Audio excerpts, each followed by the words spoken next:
ಮನೆಯಿಂದ ಹೊರಗೆ ಬಂದ್ಮೇಲೆ ಜಾನ್ವಿ ಅವರೇ ನಿಮಗೆ ಏನು ಪಾಸಿಟಿವ್ ಇದೆಯಾ ನೆಗೆಟಿವ್ ಇದೆಯಾ ಏನ್ ಅನಿಸ್ತಾ ಇದೆ?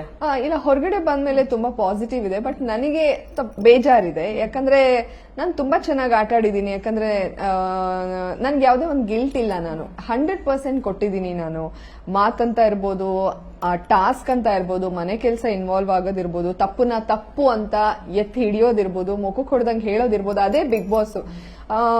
ಸೊ ನನಗಂತೂ ಬಹಳ ಖುಷಿ ಇದೆ ನನ್ನ ಆಟದ ಬಗ್ಗೆ. ನಾನು ಇನ್ನೂ ಅಲ್ಲಿ ಇರ್ಬೇಕಿತ್ತು ಅಂತಾನೆ ನನ್ಗನ್ಸೋದು. ನನಗೆ ಅಂತಲ್ಲ, ಇಡೀ ನಮ್ಮ ಮನೆಯಲ್ಲಿ ಯಾರು ಕೂಡ ನಂಬ್ತಾನೆ ಇಲ್ಲ ಜಾನ್ವಿ ಇವತ್ತು ಹಿಂಗೆ ಬರ್ಬೇಕು ಅಂತ. ಅಂದ್ರೆ ವಾಪಸ್ ಅವ್ರನ್ನ ಕಳಿಸಿದೀವಿ ಎಲಿಮಿನೇಷನ್ ಅಂದಾಗ ಮನೆಯವರು ಒಪ್ತಲೆ, ಸುಮ್ನೆ ತಮಾಷೆ ಮಾಡ್ತಿದೀಯ. ಯಾಕಂದ್ರೆ ಎಲ್ಲ ನನ್ನ ಆಟ ನೋಡಿದ್ರು.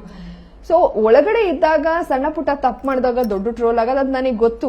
ನನ್ಗೆ ವೀಕೆಂಡ್ ಅಲ್ಲಿ ಕ್ಲಾಸ್ ತಗೊಳ್ಳೋವಾಗ್ಲೇ ಇದು ಆಚೆ ಕಡೆ ಹೆಂಗ್ ದೊಡ್ಡ ಟ್ರೋಲ್ ಆಗ್ತಾ ಇರುತ್ತೆ, ಎಷ್ಟು ನೆಗೆಟಿವ್ ಆಗ್ತಾ ಇರುತ್ತೆ. ಸರ್ ಸುಮ್ನೆ ಹೇಳಲ್ಲ, ಇದನ್ನ ಹೊರಗೆ ದೊಡ್ಡದಾಗಿದೆ ಮಾತ್ರ ಮಾತಾಡ್ತಾರೆ ಅಂತ. ಸೊ ಅದೆಲ್ಲ ಒಂದು ಐಡಿಯಾ ನನ್ಗಿತ್ತು. ಯಾಕಂದ್ರೆ ಗೊತ್ತು ಬಿಗ್ ಬಾಸ್ ಅನ್ನ ಜನ ಎಷ್ಟು ಸೀರಿಯಸ್ ಆಗಿ ನೋಡ್ತಾರೆ. ವಿಲನ್ ಒಂದ್ ಸಣ್ಣ ತಪ್ಪನ್ನೇ ದೊಡ್ಡ ತಪ್ಪಾಗಿ ಇದ್ ಮಾಡ್ತಾರೆ, ಒಂದ್ ಸಣ್ಣ ಒಳ್ಳೇದ್ ಮಾಡಿದ್ರೆ ಅದನ್ನೇ ತುಂಬಾ ದೊಡ್ಡ ಒಳ್ಳೇದಾಗಿ ನೋಡ್ತಾರೆ ಜನ. ಅಂದ್ರೆ ಅಷ್ಟು ಸೀರಿಯಸ್ ಆಗಿ ಕನೆಕ್ಟ್ ಆಗ್ತಾರೆ ಈ ಶೋಗೆ. ಸೊ ಅದೆಲ್ಲ ನನಗೆ ಗೊತ್ತಾಗ್ತಾ ಇತ್ತು. ಬಟ್ ಸ್ಟಿಲ್ ನಾವು ಆಟ ಆಡ್ಬೇಕಲ್ವಾ. ಕೆಲವೊಂದೆಲ್ಲ ನಾವು ಇಂಟೆನ್ಷನಲಿ ಮಾಡಿರಲ್ಲ, ಏನೋ ಮಾಡಕ್ ಹೋಗಿ ಇನ್ನೇನೋ ಆಗ್ತಾ ಇತ್ತು. ಬಟ್ ಜೊತೆಲಿ ಮಾಡಿದಾಗ ನಾವು ಜೊತೆಲಿ ನಿಂತ್ಕೋಬೇಕು. ನಂದು ಅದೊಂದು ಪಾಲಿಸಿ ಇದೆ. ಅದನ್ನ ತಪ್ಪು ಅಂತ ಎಷ್ಟು ಸೂಕ್ಷ್ಮವಾಗಿ ಹೇಳ್ಬೇಕು, ಜೊತೆಲಿ ಇದ್ದೆ ಅವ್ರು ನನ್ನ ನಂಬಿದಾಗ ಅಥವಾ ನಾನು ಅವ್ರನ್ನ ಒಂದು ಫ್ರೆಂಡ್ಶಿಪ್ ವ್ಯಾಲ್ಯೂ ಮಾಡಿದಾಗ ಹೇಳ್ತಾ ಇದ್ದೆ. ಬಟ್ ಆಚೆ ಕಡೆ ಎಷ್ಟು ದೊಡ್ಡದಾಗ ಆಗಿರುತ್ತೆ ಅಂತ ನನ್ಗೆ ಗೊತ್ತಿರ್ತಿತ್ತು. ಬಟ್ ಸ್ಟಿಲ್ ನನಗೆ ಏನ್ ಖುಷಿ ಗೊತ್ತಾ, ಸುಮ್ನೆ ಅಲ್ಲಿ ಹೋಗಿ ತಿನ್ಕೊಂಡು ಆಟ ಆಡ್ಕೊಂಡು ಮಜಾ ಮಾಡ್ಕೊಂಡು ಅಥವಾ ರೆಸಾರ್ಟ್ ತರ ಫೀಲ್ ಮಾಡ್ಕೊಂಡು ಇರೋದ್ಕಿಂತ ಚಾನಲ್ ಅಥವಾ ಬಿಗ್ ಬಾಸ್ ಟೀಮ್ ಏನು ಒಂದು ಕಂಟೆಂಟ್ ಅನ್ನ ಕ್ರಿಯೇಟ್ ಮಾಡಿದಾಗ ನಾವು ಅದಕ್ಕೆ ರಿಯಾಕ್ಟ್ ಮಾಡ್ತೀವೋ, ಅಂದ್ರೆ ಆಟಗಳೆಲ್ಲ ಟಾಸ್ಕ್ ಇರ್ಬೋದು ಅಥವಾ ಅವ್ರ ನಾಮಿನೇಷನ್ ಇರ್ಬೋದು, ಅವ್ರು ಬೇರೆ ಬೇರೆ ತರ ಪ್ಲಾನ್ ಮಾಡಿರ್ತಾರೆ. ಅದ್ರ ಹೊರತಾಗಿ ನಾನು ಎಫರ್ಟ್ ಹಾಕ್ತಾ ಇದ್ದೆ. ಗೆಜ್ಜೆದೆಲ್ಲ ನಾವು ಆಚೆ ಕಡೆನೆ ಮಾತಾಡ್ಕೊಂಡು ಹೋಗ್ತಾ ಇದ್ದಿದ್ದು.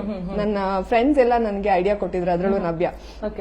ಏನೋ ಒಂದ್ ಮಾಡಿ ಆ ಚಾನಲ್ ಅವ್ರು ಕೊಡ್ತಾರೆ ಅಂತಾನೆ ಕಾಯ್ಕೊಂಡು ಕೂರ್ಬೇಡಿ. ಸೊ ಅದ್ ನೆಗೆಟಿವ್ ಆಗೋದೇನು ಗೊತ್ತಿಲ್ಲ, ಬಟ್ ಸ್ಟಿಲ್ ನನ್ನ ಕಡೆಯಿಂದ ನಾನು ಎಫರ್ಟ್ ಹಾಕಿದೀನಿ, ನಾನು ಟ್ರೈ ಮಾಡಿದೀನಿ, ಸುಮ್ನೆ ಕೂತಿಲ್ಲ, ಕಂಟೆಂಟ್ ಕೊಟ್ಟಿದ್ದೀನಿ. ಅದ್ರ ಬಗ್ಗೆ ನನಗೆ ತುಂಬಾ ಕಾಮಿಡಿಯಾಗಿ ಇತ್ತು ಅನ್ಸುತ್ತೆ. ಹೋಗ್ತಾ ಹೋಗ್ತಾ ಯಾವಾಗ ಅದು ರಕ್ಷಿತಾ ಇನ್ವಾಲ್ವ್ ಆಯ್ತು, ರಕ್ಷಿತಾ ಅಶ್ವಿನಿ ಅವ್ರಿಗೆ ಗಲಾಟೆ ಆಯ್ತು, ಅದು ಏನೇನಾಗಿ ಎಂಡ್ ಆಯ್ತು. ಬಟ್ ಅದೇನೇ ಆಗ್ಲಿ ಸ್ಟಾರ್ಟ್ ಮಾಡಿದ್ದು ನಾವೇ, ಜೊತೆಲಿ ಇರ್ತೀವಿ.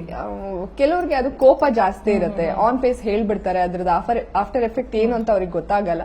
ತಪ್ಪುಗಳಾಗಿದೆ ಆಟದ ಬರದಲ್ಲಿ, ಅದನ್ನ ತಿದ್ಕೊಂಡು ಚೆನ್ನಾಗೂ ಆಟ ಆಡಿದೀನಿ ಅನ್ನೋದೊಂದು ಖುಷಿ ಇದೆ. ಫುಲ್ ಸೋಷಿಯಲ್ ಮೀಡಿಯಾದಲ್ಲೆಲ್ಲ ಮೆಸೇಜಸ್ ಅದು ಯಾವ್ದಕ್ಕೂ ನನ್ಗೆ ಕೆಲವ್ರಿಗೆಲ್ಲ ಇವತ್ತಿಂದ ರೆಸ್ಪಾಂಡ್ ಮಾಡ್ತಿದೀನಿ. ಆ ಒಂದ್ ಶಾಕ್ ಇರುತ್ತಲ್ಲ, ಅಲ್ಲಿ ಫುಲ್ ಲೈಟಿಂಗು ಅಲ್ಲೆಲ್ಲ ಇದ್ದು ಮನೆಗ್ ಬಂದ್ರೆ ಇನ್ನೂ ಡಿಮ್ ಅನಿಸ್ತಾ ಇರುತ್ತೆ. ಅದಕ್ಕೆ ಅಡ್ಜಸ್ಟ್ ಆಗೋದಕ್ಕೆ ಸ್ವಲ್ಪ ಟೈಮ್ ಬೇಕು. ಸೊ ಹೌದು, ನನಗೆ ಮೈಕ್ ಮಿಸ್ ಅಂತ ಅನ್ಸಲ್ಲ. ನಾನು ರೆಡಿಯಾಗಿ ಮಿರರ್ ಮುಂದೆ ನೋಡ್ಕೊಂಡಾಗ ಏನು ಇನ್ಕಂಪ್ಲೀಟ್ ಅಲ್ಲ, ಅಂದ್ರೆ ಫುಲ್ ಕಂಪ್ಲೀಟ್ ಆಗಿಲ್ಲ, ಇನ್ನೇನು ನಾನು ಮಿಸ್ ಮಾಡ್ತಾ ಇದೀನಿ ಆ ತರ ಫೀಲ್ ಆಗ್ತಾ ಇರುತ್ತೆ. ಅಲ್ಲೆಲ್ಲ ಮೈಕಲ್ಲೇ ನಾವು ಮಿರರ್ ನೋಡ್ಕೊಂಡು ಒಂದ್ ಸೆಕೆಂಡ್ ಮೈಕ್ ಇಲ್ದೆ ಇರಕ್ ಆಗ್ತಿಲ್ಲ. Bigg Boss announce ಮಾಡ್ಬಿಡೋರು.